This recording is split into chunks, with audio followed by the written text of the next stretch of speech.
Muy buenos días. Mi nombre es Lucas Cedeño y junto con el doctor Adolfo García dirigimos el Laboratorio de Psicología Experimental y Neurociencia del Instituto de Neurociencia Cognitiva y Translacional de Argentina. Es un placer para nosotros en el día de hoy presentarles un conjunto de investigaciones, la gran mayoría de nuestro laboratorio, que proponen una nueva mirada para entender la enfermedad de Parkinson. Así que, sin más preámbulos, comencemos. La enfermedad de Parkinson, como cualquier enfermedad neurodegenerativa, implica un conjunto de alteraciones que pueden estudiarse en varios niveles. Se pueden considerar las alteraciones que hay en el movimiento, las alteraciones que hay en las estructuras cerebrales, que afectan sobre todo lo que se llaman los ganglios de la base y estructuras frontoestriadas, como así también la alteración que se produce a nivel de síntesis de proteínas o la integridad de ciertas células. Sin embargo, hay una mirada que todavía no ha sido ampliamente explorada y que tiene un gran potencial. Esta está vinculada con el nivel neurolingüístico, es decir, cómo es el procesamiento del lenguaje en los pacientes del Parkinson, lo cual nos permitiría abrir una nueva ventana para analizar los circuitos cerebrales de esta enfermedad. Estrictamente, no hay una única mirada neurolingüística. Hay múltiples teorías sobre cuál es la relación entre el lenguaje y el cerebro. Nosotros en particular venimos trabajando con un modelo que es relativamente reciente y muy robusto, de todas maneras, que es el llamado enfoque corporizado. Lo que propone esta teoría, a grandes rasgos, es que la información conceptual y la información lingüística no está flotando en una cajita autocontenida en el cerebro, sino que está enraizada, está asentada en los mismos circuitos que sustentan nuestras experiencias en el mundo, nuestra interacción con el entorno, con las otras personas, con los estímulos que nos rodean. Así, por ejemplo, si uno se fija en las redes cerebrales que nos permiten discriminar y reconocer colores, mientras una persona está escuchando palabras que son nombres de colores, ¿no? Palabras como rojo, azul, verde, en comparación con palabras que no denotan colores, uno va a encontrar picos de actividad en esas zonas del cerebro que están especializadas para discriminar los colores, solo por escuchar palabras que aluden a ellos.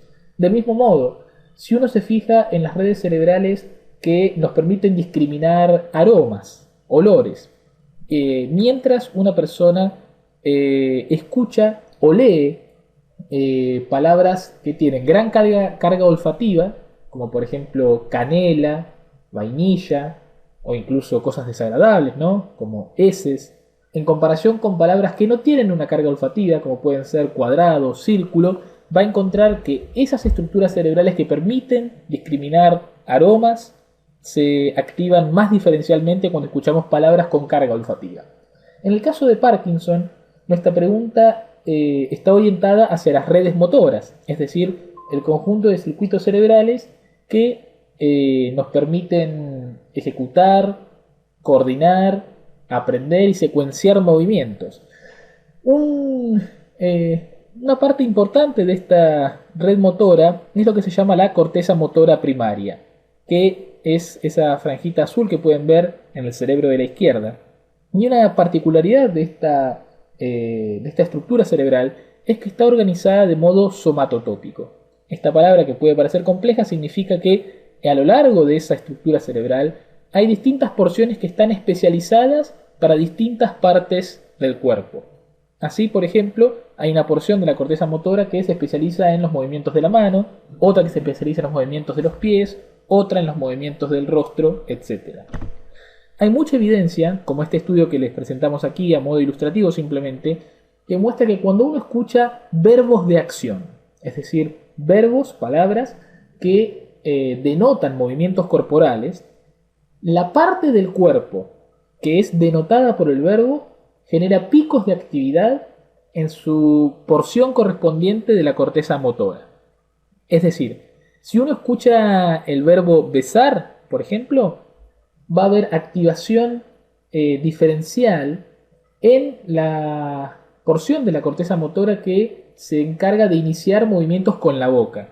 Si uno escucha el verbo patear, va a haber activación diferencial en partes de la corteza motora que se especializan en los movimientos de los pies, y así.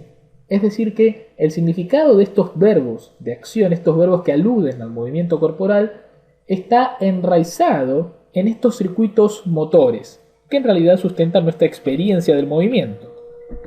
Y hay otra cosa interesante, que tiene que ver con la sintaxis.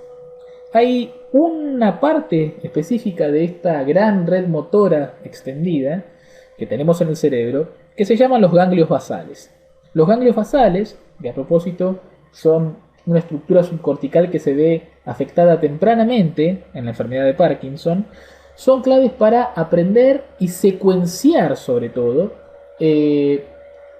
rutinas de movimiento con estructura jerárquica, ¿no? Cuando uno se tiene que atar el cordón, por ejemplo, hay una secuencia de movimientos que tienen una jerarquía. Primero, con una mano tomamos un cordón, con la otra mano tomamos el otro, luego se pone una tira del cordón por encima de la otra, se ata, se hace el moño, etc.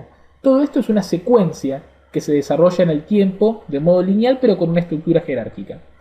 Un hallazgo interesante es que cuando uno tiene que ordenar jerárquica y secuencialmente palabras, que es lo que hacemos constantemente, ¿no? Cuando construimos una oración, las palabras se van sucediendo de modo estructurado en el tiempo. Una estructura cerebral que contribuye críticamente a esa habilidad de organizar las palabras en secuencias lineales y jerárquicas, es decir, la sintaxis, son los ganglios basales. Entonces, tenemos aquí dos porciones importantes de la red motora que están críticamente, íntimamente vinculadas con los verbos de acción y con la sintaxis. Esto motiva nuestra siguiente pregunta, que es la que venimos trabajando hace tiempo. Si las redes motoras son críticas para la corporización del lenguaje de acción y para la sintaxis, ¿podremos recurrir a tareas verbales sobre lenguaje de acción y sobre sintaxis como una ventana hacia los trastornos del movimiento?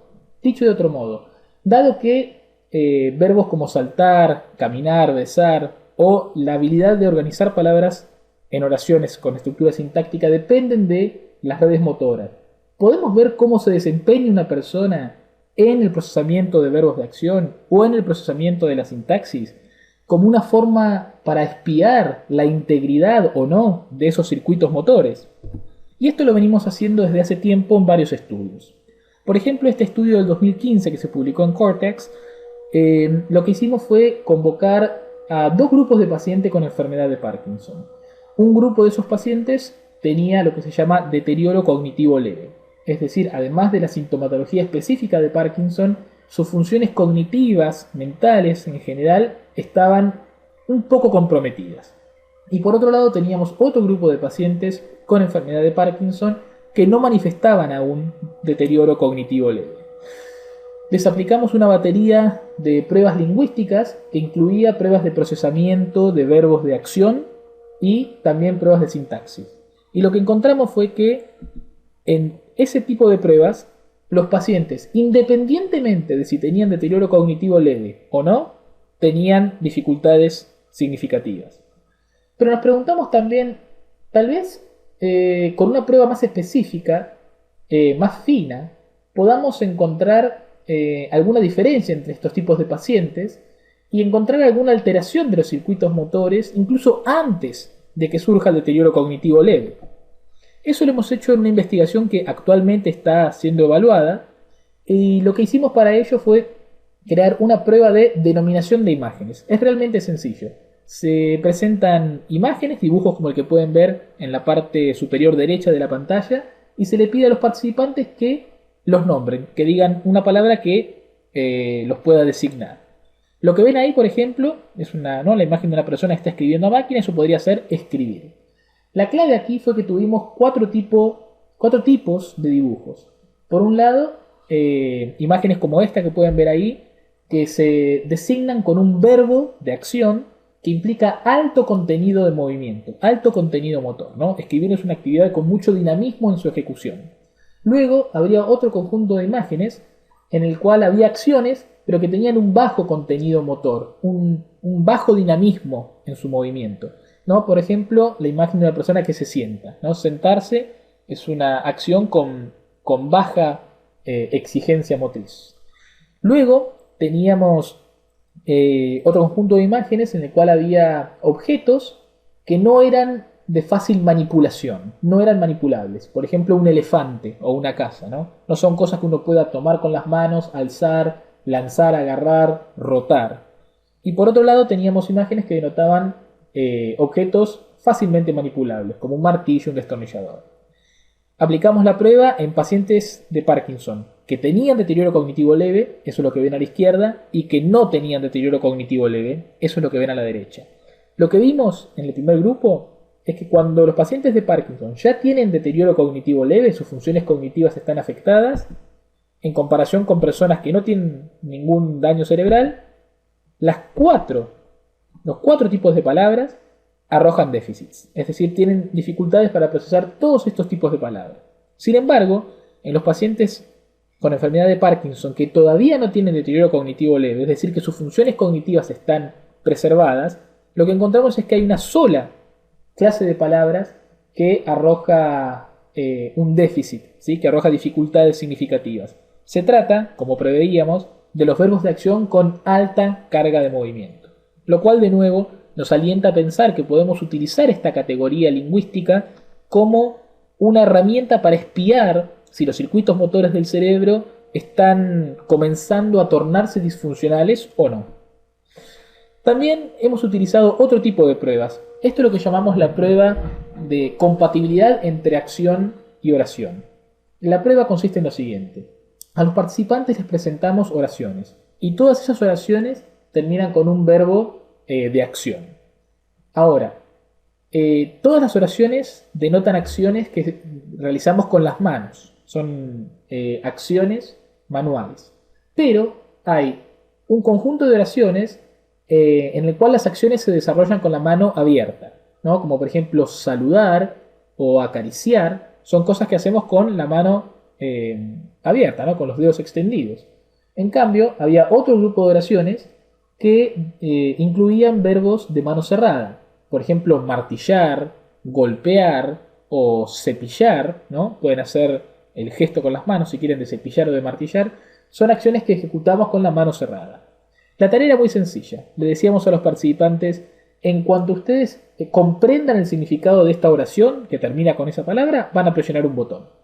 Ahora, en una sesión le pedíamos a los participantes que presionaran el botón con su mano abierta, como pueden ver en el panel A. Y en otra sesión le pedíamos que presionaran el botón con su mano cerrada, como ven en el panel B. Lo que encontramos fue un efecto de facilitación por compatibilidad. En personas sanas, digamos, que no tienen ninguna alteración cerebral, se responde más rápido a las oraciones de mano abierta con la mano abierta que con la mano cerrada.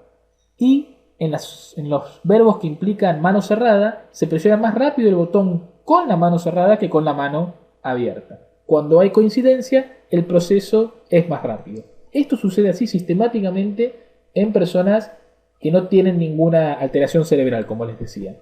Ahora, nuestra pregunta fue, si esto es así naturalmente, así es como funciona un cerebro que no tiene ninguna alteración en sus circuitos, tal vez podamos utilizar esto para ver qué sucede en pacientes que sabemos que tienen algún compromiso en sus redes motoras, como los pacientes de Parkinson.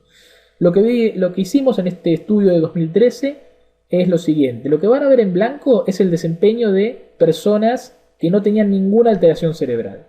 Y lo que ven en la primera barra es cuánto tiempo tardaron para presionar el botón en las condiciones compatibles, y lo que ven en la segunda barra es cuánto tardaban para la condición incompatible. Como podemos ver, las compatibles tardaron mucho menos tiempo. Hay un efecto de facilitación por compatibilidad. Ahora, lo que ven en las barras negras es el desempeño de pacientes con enfermedad de Parkinson en una etapa temprana de la enfermedad. Y lo que encontramos es que esa facilitación de los compatibles respecto de los incompatibles ya no aparecía. Como pueden ver en las barras, el tiempo para presionar un botón en condición compatible e incompatible era prácticamente el mismo. Este efecto natural que se da de integración de información motora y lingüística y que se traduce en una facilitación cuando hay compatibilidad, estaba anulado, abolido en los pacientes con enfermedad de Parkinson. Y luego hicimos otra investigación, una réplica de este estudio, pero también consideramos otros pacientes con otras enfermedades motoras, pero que en su caso no se debe a una alteración de las redes motoras del cerebro, sino que se debe a un trastorno a nivel periférico, es decir, a nivel músculo-esquelético. Ya tenía que ver con el sistema nervioso periférico, con los brazos, los músculos y demás. Entonces, la pregunta aquí era, estas alteraciones que estamos viendo respecto de la integración entre la información motora y lingüística, ¿se deberá a una afección específicamente cerebral o podrá darse también cuando el cerebro está preservado pero los componentes externos del movimiento, corporales, ¿no?, están comprometidos? Entonces consideramos primero un grupo de pacientes con neuromielitis óptica, cuyas redes cerebrales motoras están preservadas pero tienen problemas musculoesqueléticos, y lo que encontramos fue lo siguiente: los controles, en blanco, tenían un efecto de facilitación como ya conocemos, y los pacientes también tenían este efecto de facilitación. Luego consideramos otro grupo de pacientes cuyas redes motoras cerebrales también estaban preservadas, pero que también presentaban un trastorno en el movimiento por un compromiso del sistema músculo-esquelético. Lo que vemos en blanco son los controles, las personas sanas con quienes las comparamos. Como pueden ver, está el efecto de facilitación, y luego estos pacientes también manifestaban un efecto de facilitación. Y luego hicimos el mismo estudio con otro grupo de pacientes de Parkinson. En blanco, el desempeño de sus controles. Como pueden ver, hay un efecto de facilitación tal cual venimos viendo. Pero en la enfermedad de Parkinson encontramos que no hay diferencia entre las condiciones. Con este estudio, entonces, encontramos que las dificultades para integrar información lingüística de verbos de acción con movimientos corporales compatibles se ve afectada específicamente en Parkinson, específicamente cuando hay un compromiso de las redes motoras del cerebro. Es decir, este trastorno no se da cuando la afección motora implica componentes no cerebrales del sistema motor.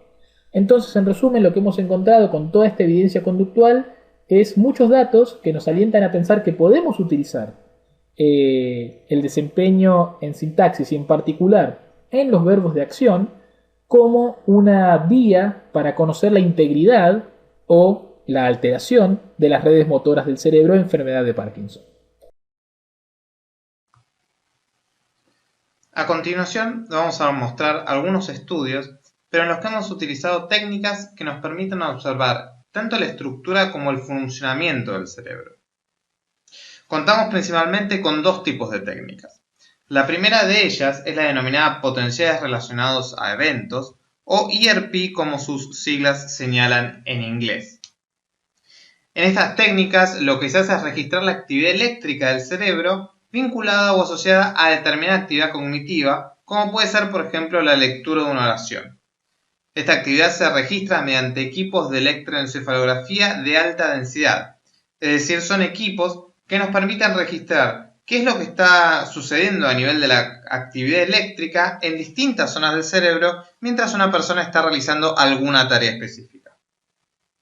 Por otro lado, contamos con técnicas de resonancia magnética funcional, las cuales lo que nos permiten es observar cuál es el tamaño de las estructuras cerebrales vinculadas a determinada actividad, así también como su funcionamiento y comunicación.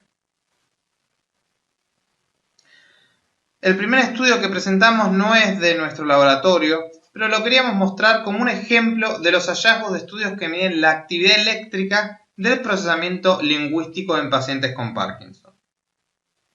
En este estudio se le pidió a un grupo de pacientes con sus respectivos controles que escucharan una serie de oraciones y evaluaran si estas oraciones eran correctas tanto sintácticamente como semánticamente. Lo interesante es que mientras realizaban la tarea, se registró la actividad eléctrica de su cerebro.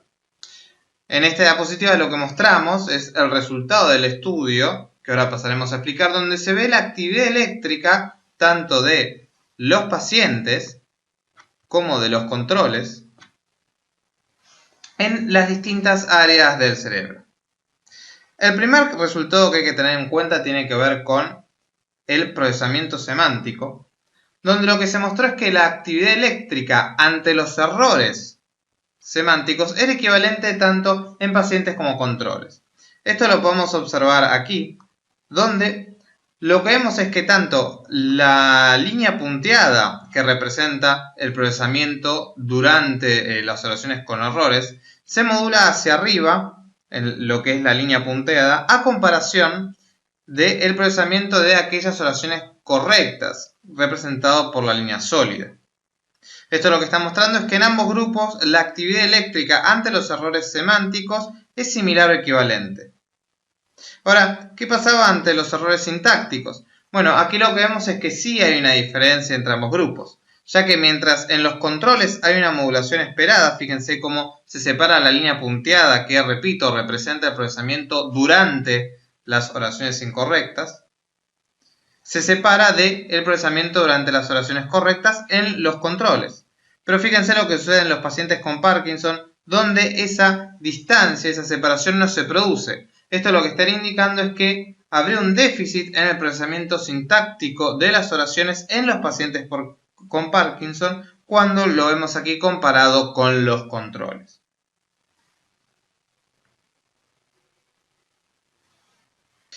En este segundo estudio, lo que se evaluó ya fue la actividad cerebral, pero mediante técnicas de resonancia magnética funcional en pacientes con Parkinson ante tareas de competencia gramatical.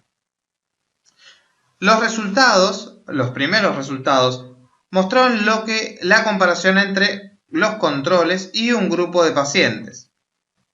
Aquí lo que se observó es una menor activación en los pacientes de Parkinson en áreas tales como los ganglios de la base o áreas vinculadas a zonas frontales y temporales.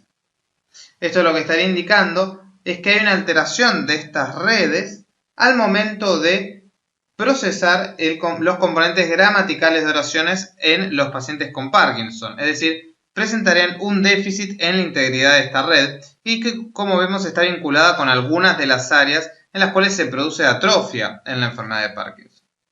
Ahora, ¿qué es lo interesante que muestra este estudio? Que más allá de esta alteración que se muestra en los pacientes, también hay en ellos una activación que es mayor que en los controles.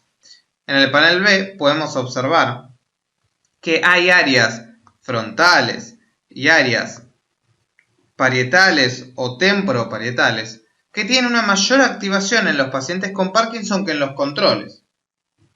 Esta mayor actividad podría funcionar como una especie de mecanismo compensatorio, dado que, más allá de la alteración que tienen, los pacientes preservan cierto nivel de comprensión gramatical de las oraciones, con lo cual es probable que existan circuitos alternativos a través de los cuales puedan realizar este procesamiento.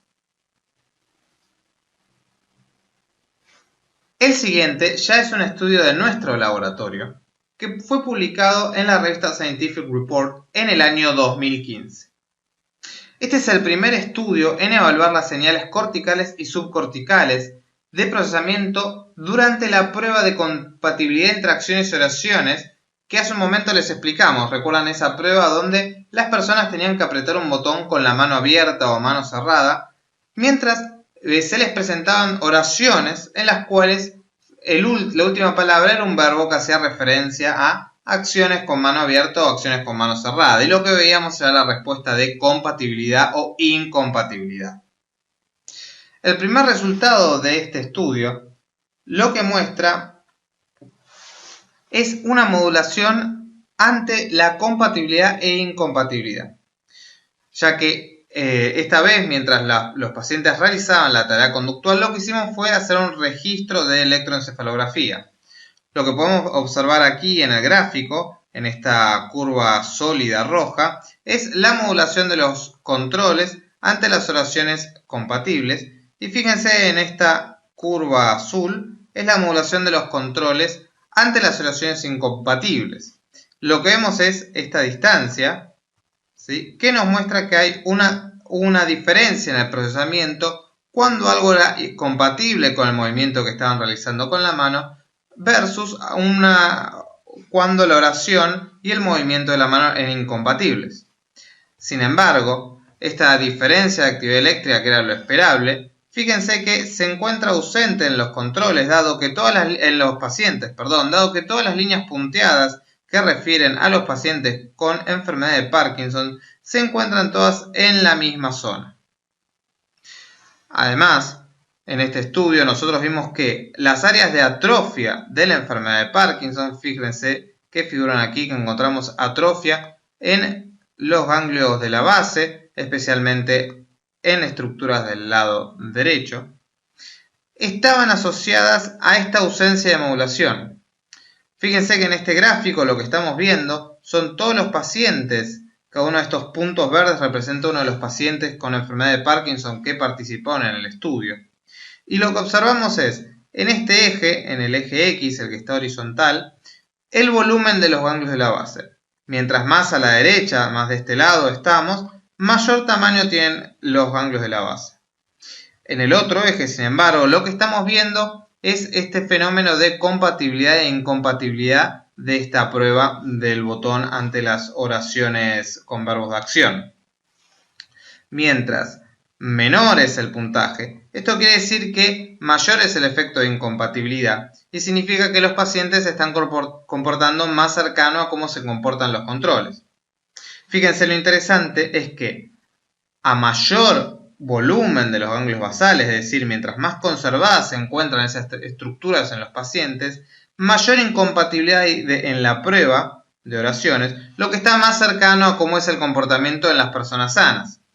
Sin embargo, mientras más atrofiadas se encuentran esas estructuras de los ganglios basales, peor les va en esta prueba, es decir, mayor ausencia hay de ese fenómeno de incompatibilidad en los pacientes.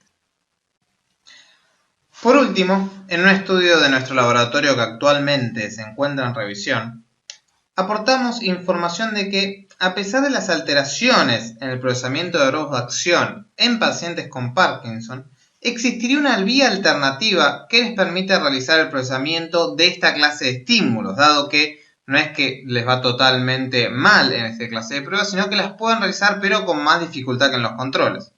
Entonces surgió la idea de ver, bueno, si ellos tienen alterado lo que son los circuitos motores que están en la base del procesamiento de verbos de acción, ¿cuáles son los circuitos alternativos que estarían reclutando para poder de todos modos realizar con algún tipo de precisión estas tareas? Entonces aquí lo que evaluamos ya no fue la estructura del cerebro, sino la activación de las áreas. Y en especial cómo estas áreas, cómo distintas áreas y redes se coactivan en forma conjunta. Para esto los participantes realizaron dos tipos de tareas.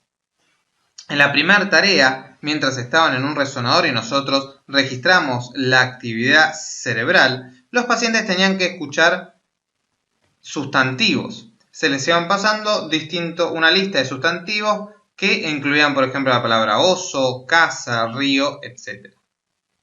En una segunda tarea, también dentro del resonador, los participantes tenían que escuchar verbos de acción, tales como besar, danzar o cepillar. Lo primero que analizamos fue entonces, en cada una de estas tareas, qué diferencias hubo en la coactivación de áreas entre los controles y los pacientes. Lo que encontramos, y un poco esperábamos, es que en el procesamiento de sustantivos no hubiese diferencias entre los grupos, dado que los sustantivos, al no ser verbos de acción, no estarían basados para su procesamiento en lo que son circuitos motores. Entonces fíjense cómo en redes temporales y redes motoras no encontramos diferencias, y solo encontramos diferencias cuando analizamos los ganglios de la base. Esto era esperable, dado que en los pacientes la zona de mayor atrofia está en este sector. Sin embargo, lo importante es que en las áreas motoras no había diferencia, en las áreas motoras corticales. Ahora bien, ¿qué sucedió cuando analizamos los resultados mientras los grupos estaban prestando atención a los verbos de acción? Ahí sí encontramos diferencias entre controles y pacientes. sobre todo en lo que tiene que ver con la red motora. Fíjense que por un lado encontramos en los controles una mayor coactivación de áreas precisamente de la red motora. Es decir, que en los controles había un reclutamiento de toda una red motora durante el procesamiento de los verbos de acción que no se encontraba en los pacientes. Sin embargo, y como vimos en uno de los trabajos anteriores, en los pacientes apareció una mayor coactivación de áreas respecto a los controles, pero de regiones posteriores. Esto parecería indicar que hay una especie de vía alternativa que no recurre a circuitos motores para el procesamiento de verbos de acción en los pacientes. Más aún, para confirmar esta idea, lo que hicimos fue lo siguiente. Si vamos a este gráfico que está aquí abajo, se va a poder observar en el eje Y lo que estamos ilustrando es el grado de conectividad o de asociación, mejor dicho, de estas áreas posteriores.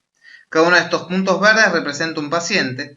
Entonces, mientras más cercanos están al extremo derecho del eje horizontal, lo que observamos es mayor coactivación conjunta de estas áreas posteriores. Mientras que el eje horizontal lo que nos está mostrando es el volumen de los ganglios de la base. Recuerden, una de las principales áreas de atrofia en la enfermedad de Parkinson. Mientras mayor es el nivel de volumen, quiere decir que más indemnes se encuentran estas estructuras. Entonces fíjense cómo hay una fuerte asociación en la cual mientras mayor atrofia, es decir, mientras los pacientes se encuentran más abajo en el eje vertical, mientras más atrofia hay en las áreas de los ganglios de la base, mayor conectividad o mayor coactivación asociada hay de esas áreas posteriores. Es decir, mientras más atrofiados se encuentran los pacientes, más es el reclutamiento de esta vía alternativa posterior no motora para el procesamiento de verbos de acción. Y fíjense que por el otro lado, aquellos pacientes que tienen una mayor conservación de estas áreas de los ganglios basales, recurren menos a estas áreas alternativas del procesamiento de los verbos de acción. Por otro lado, si vemos en este otro gráfico también la misma relación entre el volumen de los ganglios de la base y la coactivación, pero ahora de las áreas frontales vinculadas a los circuitos motores, lo que vemos es que aquellos pacientes que conservan mayor indemnidad en las estructuras de los ganglios basales presentan un mayor reclutamiento para el procesamiento de los verbos de acción de los circuitos esperados, de aquellos circuitos que uno también encuentra que se reclutan en los controles. ¿Qué es lo que nos está mostrando esto? Que mientras los pacientes tienen mayor atrofia en los ganglios basales, más tienen que recurrir a vías alternativas para el procesamiento de verbos de acción. Mientras más indemnes se encuentran estas estructuras, el procesamiento de verbos de acción puede depender más de estructuras motoras. Toda la evidencia que consideramos hasta ahora proviene de pacientes que ya tienen Parkinson diagnosticado, es decir, personas que ya tienen alteraciones visibles, observables del movimiento y tal vez algunas dificultades en otras áreas de su cognición. Pero se trata de pacientes con un diagnóstico clínico ya establecido. Tenemos una pregunta que estamos abordando también en nuestras investigaciones que es un tanto más ambiciosa que las anteriores. Todas las alteraciones que hemos visto hasta ahora provienen en pacientes ya diagnosticados. La pregunta es, ¿serán estas pruebas lingüísticas sobre verbos de acción y sobre sintaxis tan sensibles? ¿Estarán relacionados esos dominios tan íntimamente con los circuitos motores como para permitirnos detectar su alteración incluso antes de que haya un signo, un síntoma de alteración motora evidente, observable? Lo que nos alienta a promover esta hipótesis es que tal vez un paciente de Parkinson, según el tipo de Parkinson que tenga, a lo mejor comienza a manifestar su sintomatología motora a los 60 años, a los 65 años, pero el proceso de deterioro cerebral, la atrofia progresiva de las redes motoras del cerebro y luego en etapas más tardías de otras estructuras, tal vez haya comenzado hasta 15 o 20 años antes de que aparezcan esos signos clínicos. Aquí la pregunta es realmente interesante. ¿Podremos utilizar estas pruebas del lenguaje para detectar disfunciones sutiles de los circuitos motores antes de que haya manifestación de síntomas clínicos? Hay antecedentes en la literatura, sobre todo en pacientes con la enfermedad de Huntington, que es una enfermedad neurodegenerativa que también se caracteriza por una afección temprana de las vías frontoestriadas, ¿sí? Las conexiones que vinculan a los ganglios basales con estructuras motoras. También se caracteriza por una sintomatología motora muy marcada en sus etapas clínicas, pero lo interesante aquí es que hay estudios que han considerado personas en etapa preclínica de enfermedad de Huntington, es decir, personas que tenían la mutación, el perfil genético que se sabe va a redundar en un Huntington hecho y derecho, digamos, pero que aún no tienen ninguna de esas manifestaciones clínicas. Y se observó, por ejemplo, que la habilidad de transferencia de nuevos conocimientos sobre reglas gramaticales se ve distintivamente afectada en pacientes con Huntington en etapa preclínica, y también hay evidencia de que el procesamiento de ciertas estructuras morfológicas que también dependen específica o críticamente, digamos, de las vías frontoestriadas, los ganglios basales, también se ven comprometidas en personas que tienen Huntington preclínico, es decir, que todavía no tienen manifestación de síntomas motores. Nosotros hemos indagado también en este mismo sentido, y una cosa que hemos hecho es trabajar, por ejemplo, con pacientes con enfermedad de Huntington. Hemos aplicado la misma prueba que les comentábamos anteriormente, la prueba de compatibilidad entre acción y oración, y aquí lo que hicimos fue considerar dos grupos. Primero, lo que están viendo más arriba, corresponde a pacientes ya diagnosticados, que ya tenían enfermedad de Huntington diagnosticada con un compromiso motor observable. Lo que vemos es, como siempre, en blanco a los controles, y lo que vemos es que en los controles, en esta prueba, se da nuevamente la facilitación de las condiciones compatibles respecto de las incompatibles, ¿no? Se presiona más rápido el botón cuando la posición de la mano coincide con la posición de la mano que denota el verbo, que cuando no lo hace.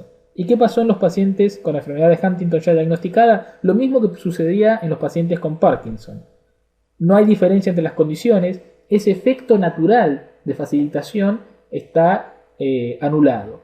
Pero lo que hicimos luego fue estudiar a parientes de primer grado de los pacientes. Eran un grupo de pacientes mayormente compuesto por hijos, en promedio tenían unos 10 años menos que los pacientes, y lo más importante es que estas personas no tenían ningún síntoma clínico de la enfermedad de Huntington. Pero como se trata de una enfermedad autosómica dominante, sabemos que en el futuro hay una altísima probabilidad de que desarrollen esta enfermedad. Aun cuando no había síntomas clínicos, vamos a ver en blanco lo que pasó con los controles. Tenemos el efecto de facilitación que ya conocemos, y lo interesante es que cuando hicimos la misma prueba con estas personas que a todas luces no tenían ninguna alteración clínica, pero que sabemos tienen un perfil que los predispone a desarrollar enfermedad de Huntington, encontramos que ese efecto de facilitación también estaba anulado, ¿no? En una etapa preclínica. Y en el estudio más reciente que hemos hecho al respecto, hemos aplicado una batería de muchos tests lingüísticos que incluyen pruebas de procesamiento de verbos de acción y de sintaxis. Primero les voy a mostrar los resultados de dos grupos que ya tenían enfermedad de Parkinson diagnosticada. Teníamos un grupo con 33 pacientes que tenían Parkinson esporádico, y luego un grupo de 8 pacientes cuya enfermedad de Parkinson se debía a una mutación genética. En comparación con controles, y esto es lo que están viendo en esas primeras 3 barras de la parte izquierda, en todas las pruebas, ambos grupos, los pacientes ya diagnosticados, fueran esporádicos o fueran genéticos, tenían déficits en comparación con el grupo control. Pero lo que hicimos en este estudio fue además estudiar, hacer las mismas pruebas con 9 parientes de los pacientes que tenían Parkinson genético. Se trataba de 9 parientes, que ya tenían la mutación que les confería un riesgo muy alto de desarrollar enfermedad de Parkinson, pero que aún no tenían ningún síntoma, ninguna manifestación clínica, desempeñaban sus vidas normalmente, no eran pacientes en ese sentido.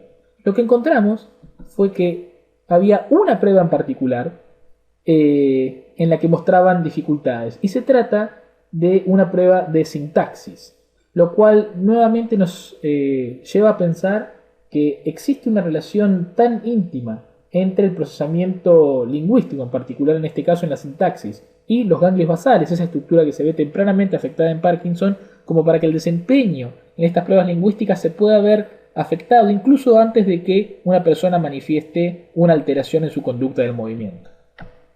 Pero todas estas pruebas que hemos utilizado son un poco artificiales. Digamos, uno no va por la vida presionando botones con manos abiertas y cerradas o nombrando un conjunto de imágenes que tienen alta o baja manipulabilidad.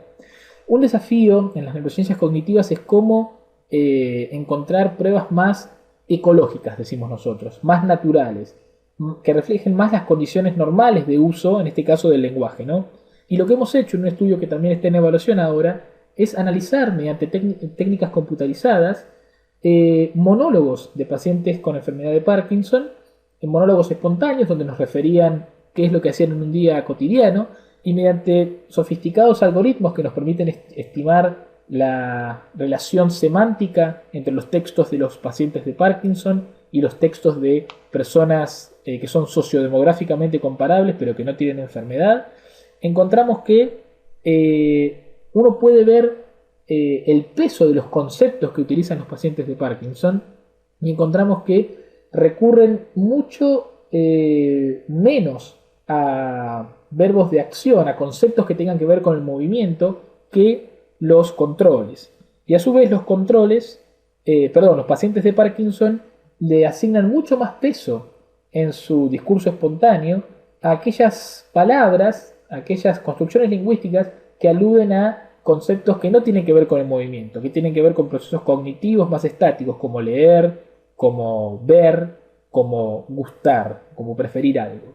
Y también algo muy interesante es que hemos analizado la estructura sintáctica de los textos que producían los pacientes y los controles, y una cosa que logramos hacer fue en la computadora le dábamos un texto y no le decíamos a la computadora si pertenecía a un paciente o a un control.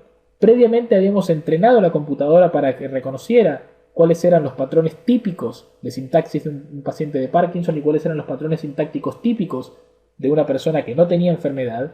Luego le dábamos un texto nuevo, que el texto iba a ciegas. No le decíamos a la computadora si el texto pertenecía a un paciente o a un control. Y le pedíamos a este sistema que nos intentara clasificar si ese texto había sido producido por un paciente o por un sujeto control. Lo que logramos, con textos muy breves, esto es un dato preliminar por ahora, con textos de unos 45 segundos, logramos clasificar automáticamente a los textos esos como si pertenecían a un paciente de Parkinson o a un sujeto control con 75% de precisión. Es decir, que solamente en el discurso espontáneo, en los textos que uno genera mientras habla espontáneamente, uno puede encontrar marcadores que nos permitirían clasificar con un nivel importante de precisión si ese texto que tenemos fue producido por una persona que tiene enfermedad de Parkinson o no. Para ir cerrando entonces, creemos que esta línea de investigación que hemos llevado a cabo en colaboración con nuestros colegas de Colombia y con gente de Argentina, tiene algunas implicancias clínicas importantes. Primero, nos da una nueva ventana para comprender los déficits cognitivos de alto nivel, en este caso del procesamiento lingüístico, en etapas tempranas de la enfermedad de Parkinson, ¿no? Yendo más allá de esa concepción vieja y obsoleta que reducía el Parkinson a un trastorno específicamente del movimiento. Hoy sabemos que el impacto del Parkinson desafortunadamente va mucho más allá de las alteraciones del movimiento. En segundo lugar, con pruebas como la que les acabo de comentar, tenemos una potencial herramienta para poder monitorear a distancia, de modo remoto, el avance de la enfermedad. ¿Cuál es el razonamiento aquí? Si efectivamente en un discurso espontáneo, en un texto, un monólogo que produce una persona, podemos determinar si esa persona tiene o no Parkinson, tal vez podemos obtener grabaciones a distancia. Un paciente podría enviarnos esas grabaciones, nosotros podríamos someterlas a este tipo de análisis y tener una evaluación remota que complemente las evaluaciones neuropsicológicas que el paciente se puede hacer de modo rutinario. Y tal vez lo más interesante, pero yo querría ser cauteloso en este sentido porque todavía no tenemos evidencia suficiente para decir que esto es un hecho. El hecho de que la observación de que estos déficits en el procesamiento de verbos de acción o particularmente en el procesamiento de la sintaxis se pueden dar incluso en etapas preclínicas de Parkinson, ¿no? En personas que tienen una mutación genética que va a redundar en la enfermedad de Parkinson, pero que aún no tienen alteraciones motoras, nos llevan a pensar que podemos tener aquí una nueva herramienta para contribuir a este gran desafío que es la detección preclínica de la enfermedad de Parkinson. Hoy por hoy no tenemos una cura para esta enfermedad, pero cuantas más avenidas logremos abrir para contribuir a su detección temprana, más chances tendremos de poder intervenir a tiempo y lograr mitigar los efectos de esta enfermedad. Estamos todos a bordo de esta empresa y es de nuestra colaboración que depende el éxito que tengamos. Así que muchas gracias por su atención y su colaboración en esta línea de investigación.